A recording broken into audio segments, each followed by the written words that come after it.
It is my pleasure to provide you with a summary of the activities of the Consumer Assurance portfolio. Our aim is to improve and maintain the pig herd health status and provide assurance that South African pork is safe. The team is myself, Peter Evans, as the head of the Consumer Assurance, and I'm ably assisted by Nate Karlitz, our special projects person. Since 2012, outbreaks of African swine fever outside of the control zone have become more frequent. In the following few slides, the outbreaks in the past 5 years will be illustrated. During 2016, outbreaks of ASF occurred in the Northwest and Free State provinces. The first case was in Schweizer-Reinicke, but it was quickly followed by cases near Koffiefontein, Vryburg, Greater Bloemfontein area, and Delareyville. In all these cases, culling was done. 2017, outbreaks were identified in the Berkeley East area. Most of the pigs died out, but some potentially in-contact pigs remained due to strong opposition by communities who prevented their culling. Fortuitously, these animals proved to be negative with surveillance later on. 2018 was a very quiet year. The only outbreak we had was in Springbok, where the traceback indicated that the farmer had sourced the pigs on his farm from the area of Kimberley and Berkeley East. 2019 was a particularly difficult year in that there were 20 outbreaks. It started with a case out near Zeerust, which was unrelated to the cluster that you can see in Gauteng and Mpumalanga in the Free State. In that Zeerust case, the animals were free-roaming pigs which had had contact with warthog. The last case in 2019 occurred near Marikana and was unrelated genetically to the cluster in Gauteng and Mpumalanga and Free State.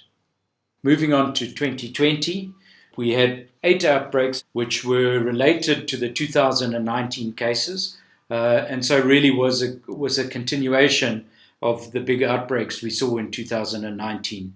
And then for the first time ever during 2020, African swine fever was diagnosed in the Eastern Cape. Fortunately isolated to a couple of neighbouring villages, and we have had no more reports of ASF in the Eastern Cape for the past 3 months. So in total, in the last 5 years, we've had 46 outbreaks, and you can see that genetically, basically we had 2 big outbreaks. The one highlighted by the red circle was the Mpumalanga Gauteng Free State genotype, and the green circle highlights 2 very related genotypes that occurred in the Bloemfontein, Free State, Kimberley area, and then that one incursion into the Northern Cape, far Northern Cape of Springbok.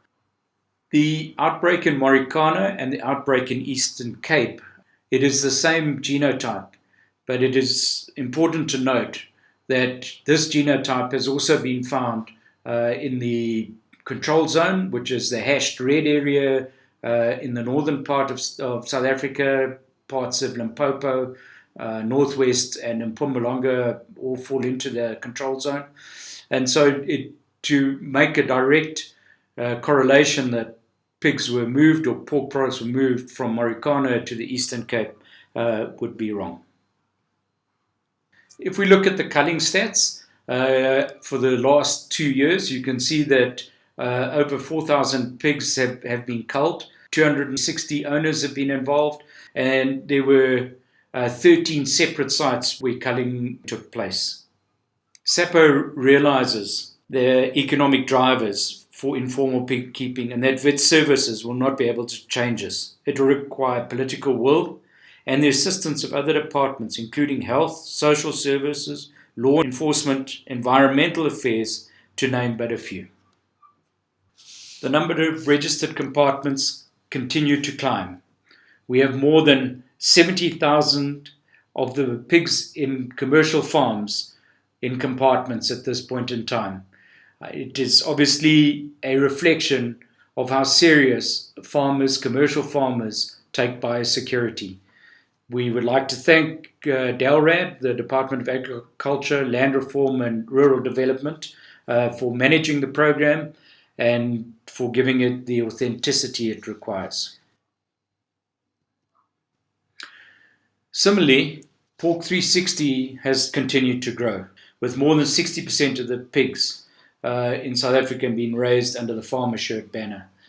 And we have, at the present moment in time, many applications of new farms wanting to be part of the Pork 360 program. Currently, there are 9 Pork 360 assured abattoirs spread right around the country, from Gauteng into the Free State, Eastern Cape, and in the Western Cape. To ease and facilitate the administration management of the Pork 360 program, as I showed you in the previous slide, it is really growing at a phenomenal pace. We've decided to digitalize the program. The key elements of the digitalization is to manage the audits, for lab results to be captured, which include feed and water results from members' farms, and then to be able to store all of these documents in the members' data vault on the World of Pork.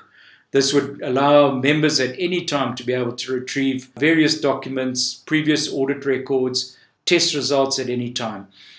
Another element of the digitalization will be the capturing of meat residue results from pork samples taken at the abattoirs. The residue monitoring is a very important part of consumer assurance, and this will make life a lot easier and will give members access to their individual meat residue results. Passive surveillance is an important component of early detection of any notifiable or serious disease of pigs. The app that's used by the vets and the business development managers records all visits to commercial farms and mentored farms. This allows us the confidence to declare that diseases of importance will be identified as rapidly as possible. Early detection being a really important part of passive surveillance and of disease monitoring. This graph, the disclaimer here is that the vet app was only rolled out during July, so there are not many data points on it yet.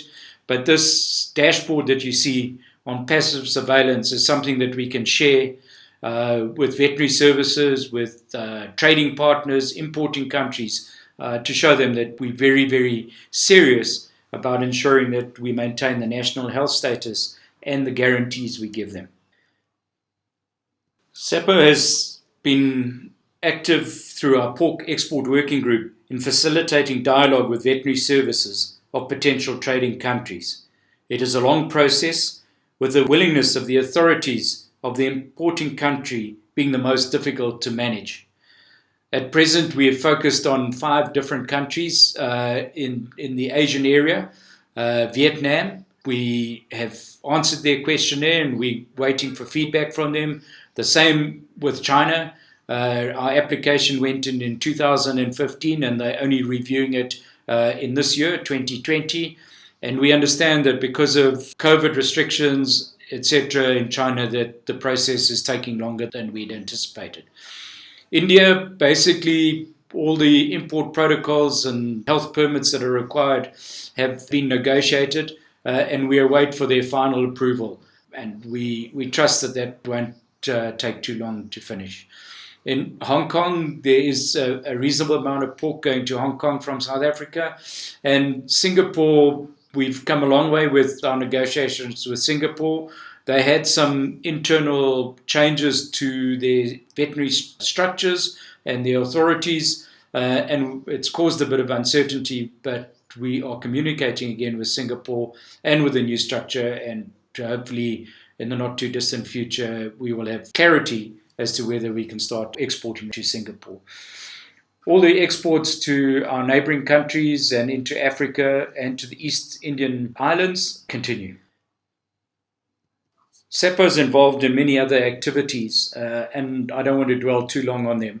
Traceability is a very important part of our consumer assurance program, and time and effort has been dedicated to finding a practical, robust, and acceptable method to implement traceability. We have some pilot projects going with one of our Pork 360 abattoirs.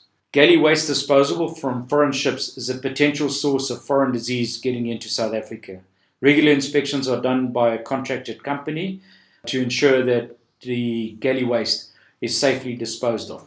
SAPO attends national animal health forum meetings to contribute and be part of animal health issue solutions that are common across all species. Welfare remains a key element in consumer assurance, and thus SAPO continues to foster good relations with the National SPCA and is an active member of the Livestock Welfare Coordinating Committee. A representative of the RMAA, Red Meat Abattoir Association, is an important member of SAPO's Pig Health Committee to advise and guide SAPO on issues at abattoirs, particularly with meat inspections, secondary meat inspections. We also value their insight into residue monitoring programs, which assist us in designing our Pork 360 residue program to be credible and to give us the authenticity we require. Thank you very much.